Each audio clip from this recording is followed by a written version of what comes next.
950 KTNF, the progressive voice of Minnesota, and airing on WCPT 820, Chicago's Progressive Talk. Welcome to the Gailey Show, the only daily LGBTQ radio news and talk show in the United States. And no matter where you are in America, West Hollywood, North Dakota, whether you have or haven't come out yet, if you're part of the queer community or you're an ally, we got you. I'm your host, John Parker. In studio with me is my executive producer, Jim Pounds. Hey, y'all. We're also streaming on our YouTube channel right now. So if you like what you're seeing, subscribe, click the like button, leave us a comment. It is Friday. And on Fridays, we reserve this time for culture and entertainment because LGBTQ artists and writers and filmmakers are some of the most censored groups in America today, having their books literally taken off the shelves. And so we want to lift up their work for you to read, watch, and or go to in your local community. So what is on the show today? We are starting a very special partnership in the second half hour of the show with writer and critic Ilana Masad. Ilana will be joining us monthly on the third Fridays of the month to share LGBTQ books that you need to be reading. And Ilana is a professional book critic for major publications across the country. So I am really looking forward to see the 3 novels that she has for us at the bottom of the hour. But first, we're going to talk about some queer television because we haven't talked about queer television in a while. It's great. We're so popular now that we just have people always wanting to be on the show. So we have an opportunity, a slot open for us to actually dive into some queer television that we have been watching. We're going to talk about 4 shows over the next half hour. The one that's been getting the most notice is Boots. So Boots is a drama series. It is on Netflix. The logline is bullied gay teen Cameron joins the Marine Corps with his best friend despite risks. In boot camp, they experience profound personal change amid danger as their platoon confronts both literal and figurative landmines. Created by Andy Parker, it stars Miles Heiser, Anna Ayora, Blake Burt, and also based on a novel, The Pink Marine. And I am going to go second, and I'm going to say right now that I can only give my review by giving spoilers. So I'm going to let Jim go first and give his thoughts about it. Then when I start talking again, then you're either going to have to change channels, skip ahead in the YouTube video, because there's no way I can tell you honestly what I feel about whether or not you should watch the series without telling you how it ends. So, Jim, your thoughts first. Wow. Well, thanks, John. I watched this series. Usually our family watches things together, but I watched this series while he and our other partner were out of town. And I started out having some, there's something awful about all that overwhelming toxic masculinity and yelling and demonizing and degrading people and calling it training. All of that is off-putting, but I do think the series, who was written by a gentleman who was queer and in the military, I'm giving him the benefit of the doubt that he is representing it fairly authentically with some flair for drama maybe. But so I keep reminding myself, this is kind of, I'm not enjoying watching this the first couple of episodes, but it does settle in to a deeper story than just the barbarism. And I appreciated that there are so many LGBT actors in the show, because that often doesn't happen. So you have a gay writer, you have, I think it's 5 LGBT actors, and I can't ask for too much. John, who's always complaining about not enough authenticity, that's more authenticity than 99% of the time. So kudos to them for that. I've also read that some members of that cast have had their options extended. Second season has not been approved yet, but when they extend options, they're trying to hold on to people or make sure they are aware that they might be doing a second season, so that I feel optimistic there'll be a second season. And in the long run, and all said, I liked it, and I liked it enough to recommend that they watch it. And They had some of the same thoughts that I did initially, but I think it resolves itself to be a character going through a significant transformation in his maturity, maybe his sense of self. And I recommend it. I can recommend it without reservations. Just know that at times you're going to be cringing at some of the terrible things that are, just to think that this is happening now to thousands and thousands of young men, sort of the brutality was the thing that I couldn't get out of my head, straight, gay, or otherwise. It's a pretty brutal system, and maybe it's the only way to be done. I don't know, but I did question that. It did make me question whether the whole approach is nuts, frankly. Is that a fair enough review? Yeah, you can keep going Okay. if you're. I think that's. I thought it was sexy, and I thought there was humanity, and there's people that are both good and bad, and I like that kind of writing where you're like, well, that person's not a hero, but they're not a, you know what I mean, like a real three-dimensional person that's mixed, like the mother character, who Vera Farmiga plays, is not a one-dimensional. Not mixed race, mixed motivations. Oh, right. I thought she was an authentic character who you both like and don't like for equal amounts, and good reason in both cases. And I appreciate that kind of writing. I think that's interesting. Yeah, I mean, Vera Farmiga, just sign me up when Vera's in it. But I do want to mention the queer cast members. So you have Miles Heiser, who is playing the lead, Cameron Cope. You have Max Parker, who is playing the other significant queer character, Sergeant Sullivan. You also have Jack Cameron Kay, who comes in at the end of the series, isn't he love interest for our main character. And then you also have Angus O'Brien, who plays Hicks, one of the most toxic masculine characters in the series, which also just sort of makes it like. And there's a fifth one, but I don't want you to say who that person is, because it gives away an important plot point. So I hope you're not going to do that. I'm going to hold my ears, I think. Okay. Well, I'm talking. So that means, y'all, here comes the spoilers. So Jim's just going to, if you put your headphones closer to your ears, you're going to hear me more, Jim. Oh, God. I have a problem with this series. And I believe ultimately that despite the fact that it has amazing representation, despite the fact that it is based largely on an actual story, even though there are things that are clearly changed from the original story, mainly because time shift. The memoir was in the 70s. It's updated to the 90s. Right. You have a CO who is a woman, a commanding officer who is a woman over all of the boot camps training, and that would not have happened in the 1970s, but there's some interesting dynamics at play there. Ultimately, though, I feel like this is an anti-gay series.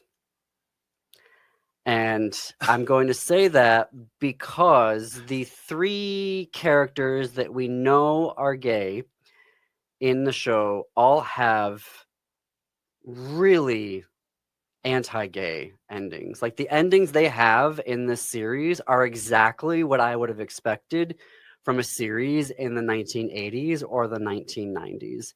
Spoilers.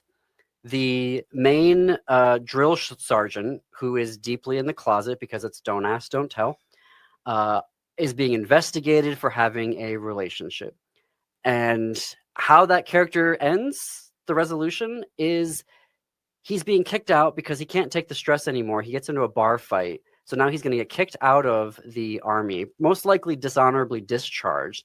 But do we actually know what happens to him? No. Because the last time we see him, he's walking off into the woods and we never see him again.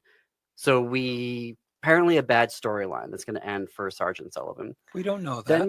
We don't know. You don't know that. You're putting that in there, but it isn't clear that he has a bad ending. The last time we see this character, he is disobeying orders, which is grounds for a court-martial in the Marines. Oh, sure. He walks off into the wilderness. We have no idea what the resolution is of his storyline. We get the resolution of everybody else, but we don't get his resolution.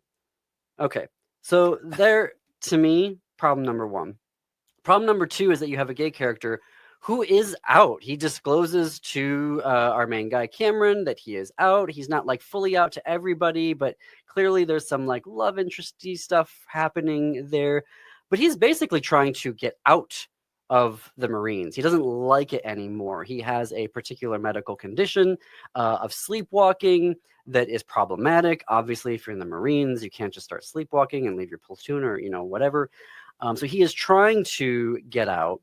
And instead, his storyline ends with him basically being seen as unfit to be in the Marines. Not that he's choosing to leave, but that he is unfit for service to be in the Marines. And oh, by the way, that drill sergeant who is being investigated, at some point he actually pits our two gay guys together to fight like gladiators in a like a there's a whole fight sequence where they're like, we're going to get everybody to punch each other and be Marines.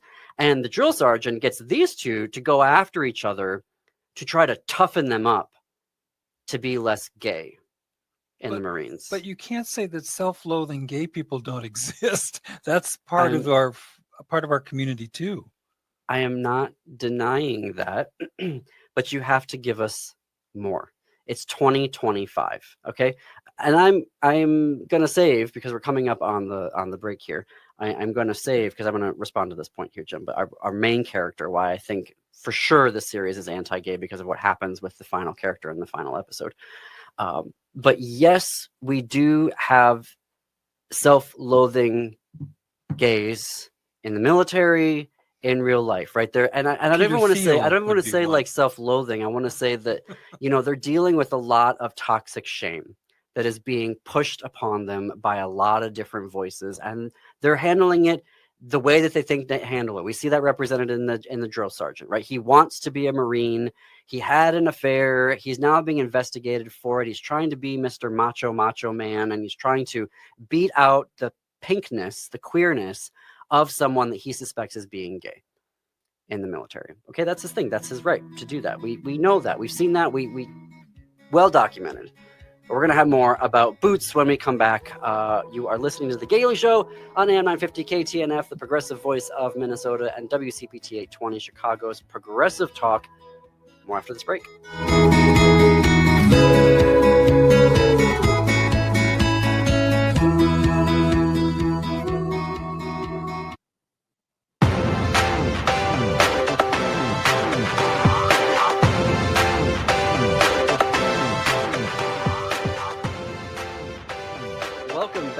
To The Gailey Show. I am John Parker. We're coming up on the bottom of the hour. My executive producer, Jim Pounds, and I, we are talking some queer television that we have been watching and giving our reviews of whether you should or shouldn't watch them. We were talking about Boots before the break. If you are just tuning in, I cannot give the rest of my review without giving away spoilers, literally from the last episode. So if you're on, you know, or you've been watching on YouTube, then you're here. If you're just joining on the radio, tune away, come back here in about 2 minutes, because I'm going to wrap it up here.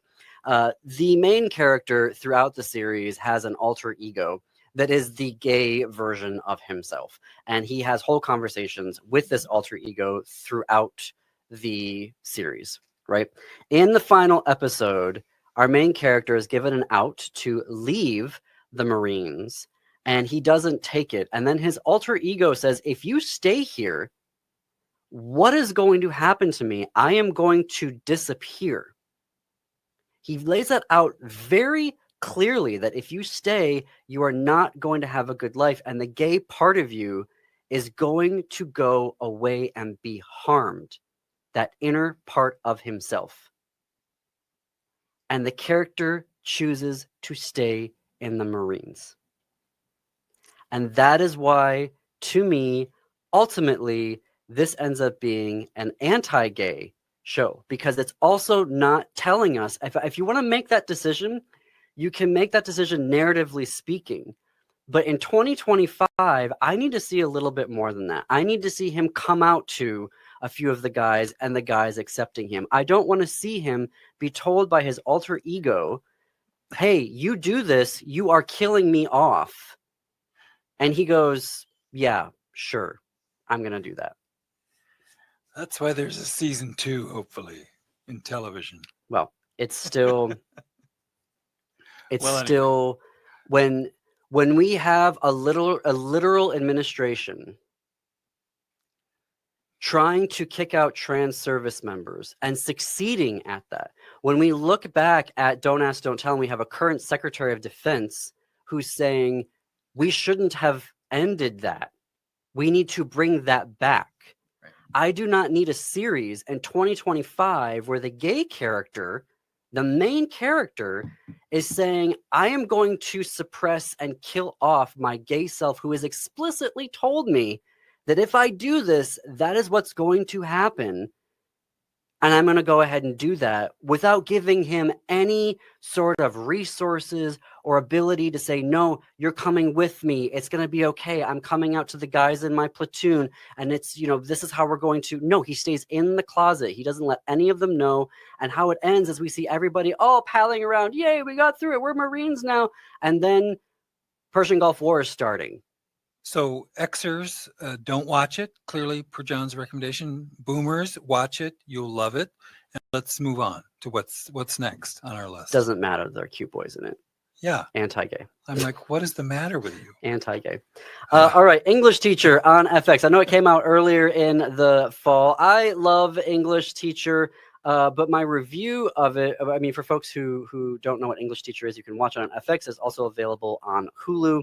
The logline: a gay high school English teacher and his coworkers try to balance the demands of the students and their parents. Created by and starring Brian Jordan Alvarez. I love Brian's work. What I love about this show is that it's very funny. It takes education seriously.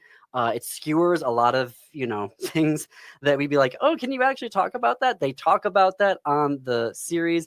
I think the only thing that my critique would be of the show is too fast and too short. They don't let the jokes land, and there are some pretty choice jokes in this series, but they're moving so fast that the jokes can't even have the space to land. And the episodes are too short. I want more. I mean, it moves so fast, and then 24 minutes have gone by, and I'm done, and I'm like, what? So I want more, and I want them to kind of pace it out a little bit slower so that the jokes can land. Particularly the kids are hilarious, and they're giving off like joke after joke after joke, and you can't even appreciate them because then we're cutting away to the next scene, and there's some pretty good comedic performances happening in there. So I fully recommend it, and if I would say if you're all coming back for a third season, pace it out a little slower. Give me more time. I want it to be an hour. Jim, your thoughts? I think I know there's a little bit of question about Alvarez and something that he did, that he's been accused of something, and I've read about it, so I know there's some people that won't even give him the time of day. But I, like you, think he's got some bravery in his writing. Wait, hold on. I don't know the facts of that. I'm gonna have to look into that to see what's happening. Yeah, well, you'll jump on that tonight. bandwagon because anybody you can cancel, you love to do that. So that is not true. You'll be on that bandwagon. That is not true. But I think you just have to appreciate the comedic sort of, like you said, bravery to use humor to talk about difficult things, like the contradiction of education between teachers and kids that are too smart for their own good and over-empowered, in my opinion, and all that conflict, that brew, even the coach, this sort of stereotypical coach is more complicated than that. And none of the characters are heroes. They're all kind of, sometimes good and sometimes not, and sometimes smart and sometimes not. And I love that. They're flawed. Stew. They're flawed. I love that. Really good flaws. Yeah, it's really good. And it's very honest flaws. Yeah. And the gym teacher even kind of, the gym teacher's not MAGA, but he's sort of got that, straight kind of, quality to him. So it is actually, but they write the relationship between our main character and that gym teacher, the English teacher, and the gym teacher very well. And as it becomes, friends, it becomes friends. Endearing, and they're able to find a way of being friends and there for each other, but also kind of adhering to their own belief systems, and also negotiating on that and giving up some of the more parts of ourselves. Very quickly, there is a Golden Girls documentary. Anybody fan of the Golden Girls? It's called The Golden Girls: 40 Years of Laughter and Friendship. It is available on Hulu. I love the Golden Girls. It is literally my ringtone. So the minute I saw it, I was like, we're watching it. It was non-negotiable. And it's great. You get to see the casting of the show and how it got started and the dynamics of what it was like to do the show for the 4 leads. And then you also got to have a lot of folks who were either on the show beforehand or who are like study pop culture, and they give some really insightful commentary about what that show was like at the time, how it was being received, and then how it's being received now 40 years later, because it literally started 40 years ago in 1985. So it is an icon for a reason of the series. And watch the documentary. And if you haven't watched the Golden Girls, all seasons are available as well on Hulu for you to watch. We have run out of time, so I guess we'll have to talk about The Beast in Me in a later episode. We've only watched the pilot, but we have thoughts about that as well. I want to say that none of this of The Gailey Show is possible without listener support. And for our listeners and viewers in Minnesota, now is the time to become a member of AM 950 Radio. Trust me when I say that the current administration is coming for public radio. They're coming for independent radio. I need you in this commercial break to become a recurring member of AM 950 Radio to keep Stephanie Miller on the air, Tom Hartman Show, Matt McNeil, Native Roots Radio, Ghostbox Radio. Head to am950radio.com, click on Become a Member. We've got a 2026 calendar just headed your way when you sign up. You listen to The Gailey Show, more after this break.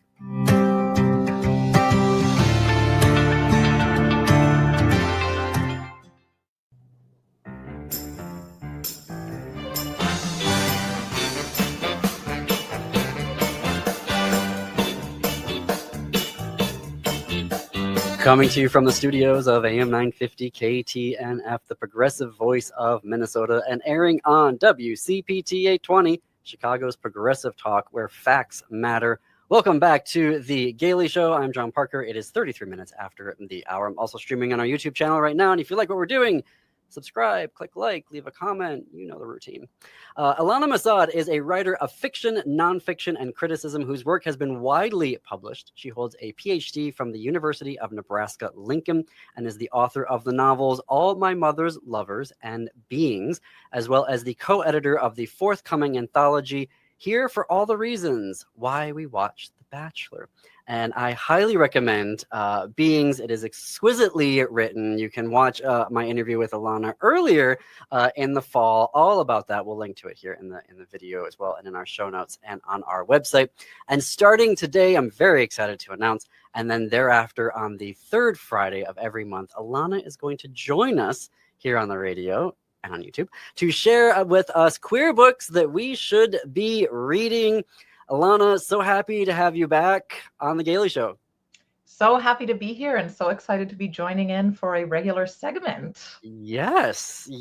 And given the knowledge of books that you have and are able to preview and review and whatnot for publications all across the country, I am very, very interested to know what is our first book that you are recommending to our listeners/viewers today. The first book I'm going to recommend is The Future Was Color by Patrick Nathan, which I understand you actually spoke to at one point, although that was not deliberate on my part. Patrick is amazing. I have been thinking about that book a lot because of its kind of its historical nature, but also how it feels so very relevant to our current time. So it's about a screenwriter and a Hungarian emigre who fled the world wars to the United States. And he has become a screenwriter in Hollywood during the height of McCarthyism. And the book kind of jumps around in time a little bit, goes into some flashback. But in its present day, a lot of the tension is about his relationship with his co-writing partner, Jack, and his deep attraction to Jack, and his friendship with a movie star and her gay husband and the gay husband's kind of boy toy. And at the same time as there is sort of all of this kind of sexy drama going on and questions about, who's going to sleep with whom and how what does the gay milieu of the 1950s in LA and its environs look like, there is also sort of the steady beat of repression from the outside, as well as the kind of shocking nature of that the United States was still grappling with at the time, of the existence of the atomic bomb. You know, it was the early days of what would come to be called the Cold War, and this sort of ability that we suddenly had to blow entire cities to smithereens and kill, you know, so many people all in one go, was just really shocking to a lot of people. And how do you live in a world where that is possible? And how do you deal with also being able to enjoy things in your life, right? Which feels like a very relevant question today. You know, I feel like a lot of the time I spend on social media is kind of watching people warring between an attempt to sort of share the small moments in life that are giving us hope, and our kind of constant scolding of one another to do something, because we all feel so helpless that even when we are doing something, it feels like it's not enough. You know, it feels like it's never enough. And so that book really does a lot of grappling with that notion. And I know that Patrick Nathan's previous book, Image Control, is nonfiction, and that book was about very much how kind of activism was turned into like bite-sized slides via Instagram, and, you know, just kind of the complexity of being glued to your screen, being told what you should be doing, but also feeling unable to go and do it. And it was about, you know, how images were really kind of meant to be controlling us, and meant to keep our eyes on the screen, ironically, even as they were telling us, go and do something, go touch grass, go, you know, volunteer. But the algorithmic nature of these spaces were keeping us not going and doing those things.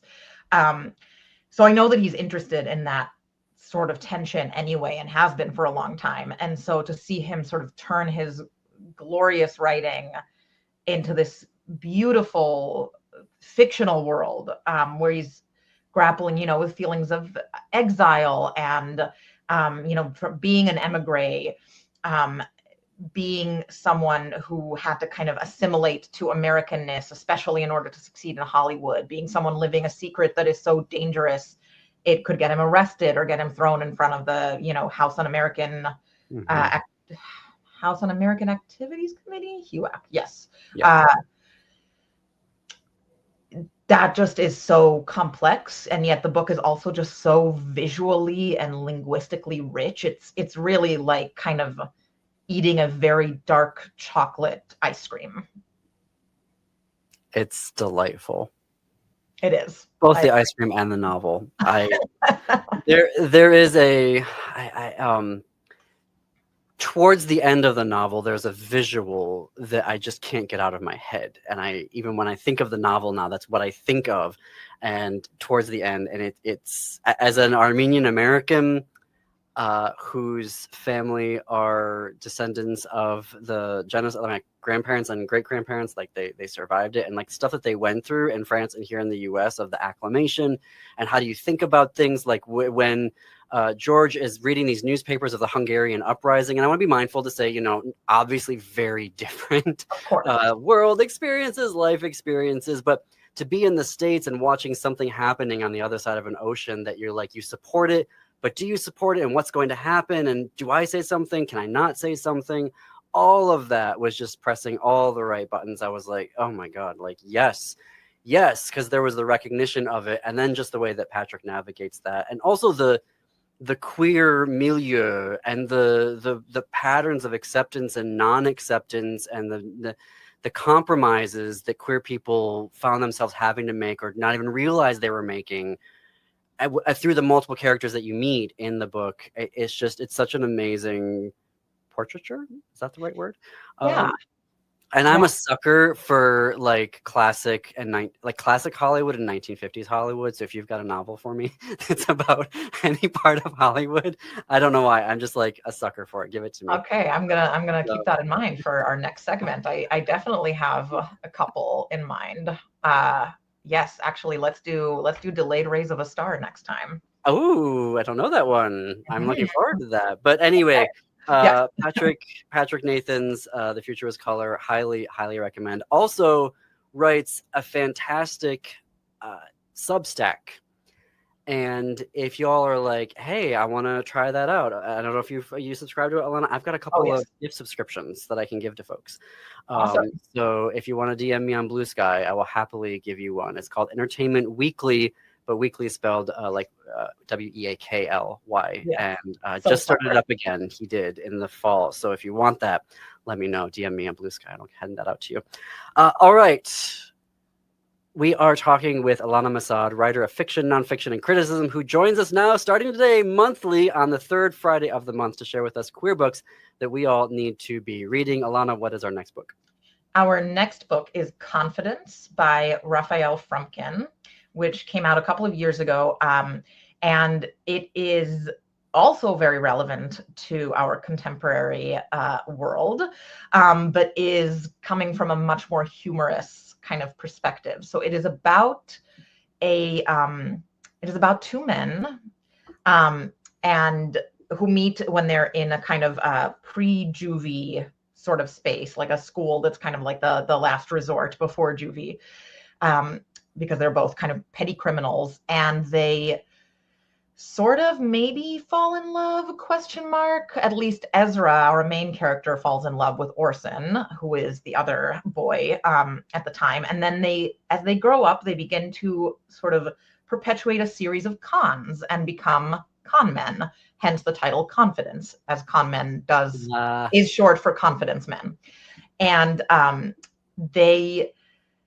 what begins as kind of just a series of scams eventually becomes a cult that Orson is kind of at the head of, and that Ezra is kind of bumbling his way through, trying to cover for Orson, trying to help Orson. Orson at some point starts dating a woman for show, basically, is what he explains to Ezra, but it's clear to the reader that Ezra is slowly being replaced. And it's, it feels very much like if you sort of took the producers, like Mel Brooks's The Producers, and not the reference I was expecting.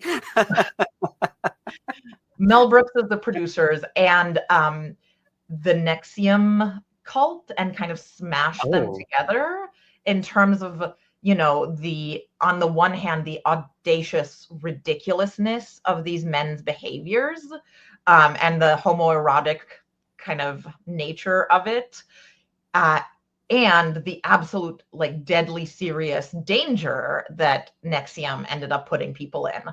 And it's a really fascinating exploration of how kind of capitalist culture and consumerist culture can so easily veer into cultish behavior and culture. And that just feels so relevant to, the wellness industry, to the many kind of weird cults we see popping up here and there in the last, couple of decades. And then the commodification of those cults via documentaries, and it's just all such a like messy stew, I mean, you could think of things like MAGA as a cult, right? QAnon, just all of this is so deeply embedded with capitalist ideals, right? Like there is always behind these cults, especially these modern cults, there's always a grift behind them. There's always like a money-making scheme behind them. It's not, I mean, I'm sure there are some cult leaders out there who had very sincere beliefs about what they were doing, at least some of them, at least for a time, right? I mean, I think Heaven's Gate, for instance, was a deeply sincere, albeit very upsetting, cult. But But laughing. Is it appropriate to laugh? Oh my god. yeah, we all laugh when we're uncomfortable. Yeah. We can talk about Heaven's Gate another time. Maybe I'll find a good book about it that I can recommend. But anyway, it sort of shows how like the grift is ultimately essential to kind of the modern cult. It's also just very funny. It's a very funny book.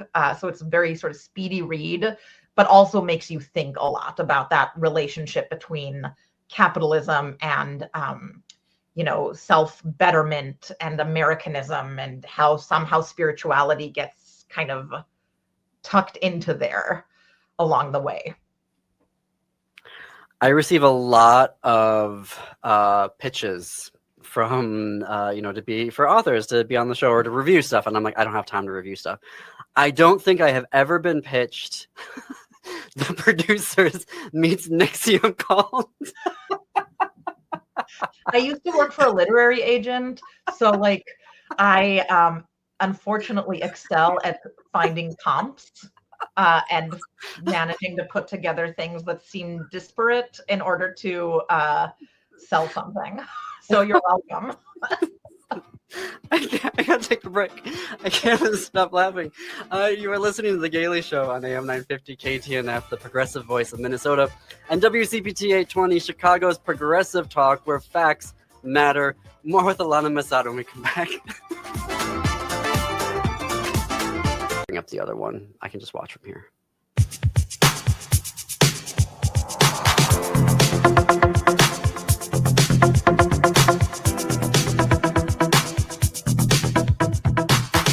Welcome back to The Gailey Show. We're coming up on the top of the hour. I am John Parker. She's the author of the exquisite new novel, Beings, which came out earlier this fall. And starting today and then every third Friday of the month, Ilana Masad will join us here on The Gailey Show to share with us queer books that we need to be reading.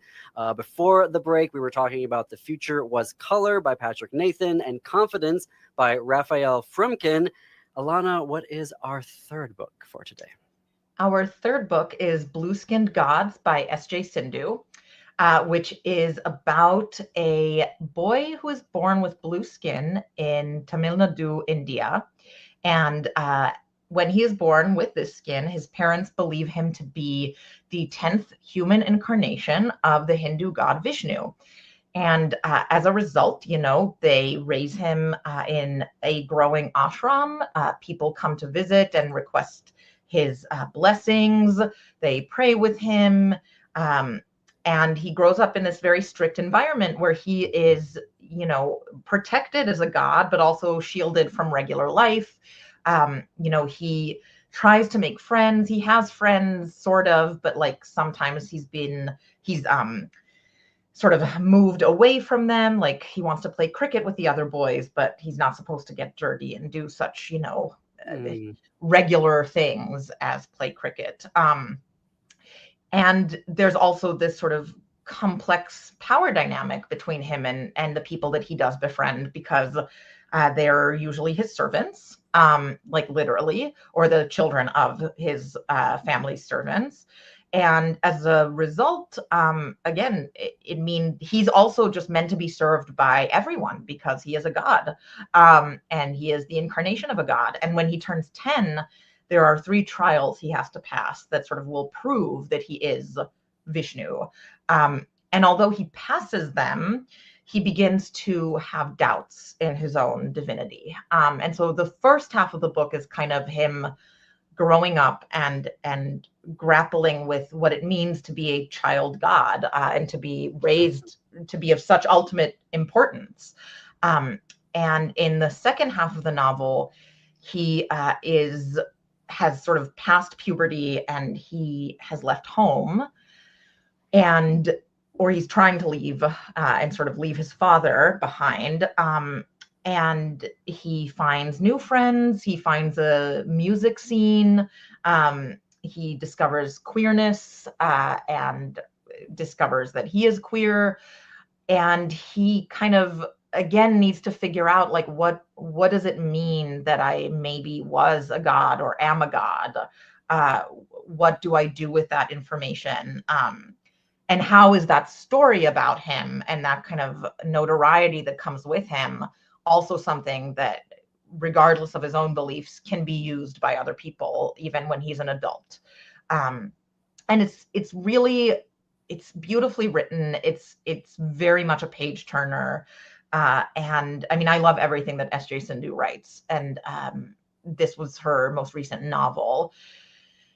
And it really, sort of like with the other books that we talked about, it has these questions of identity and secrecy and self-knowledge and self-doubt within it, and kind of the power dynamics that are sometimes chosen for us, that sometimes we don't choose ourselves, and how those are part of our daily lives and relationships, and how we deal with those and how we can change them as adults or not. Oh, excuse me, there's a cat that jumped up right in front of me. Can't talk about books without a cat. I'm curious, what are the stakes for 10-year-old Kalki when they've got to go through these trials, 3 trials? Like, what happens if they don't pass them?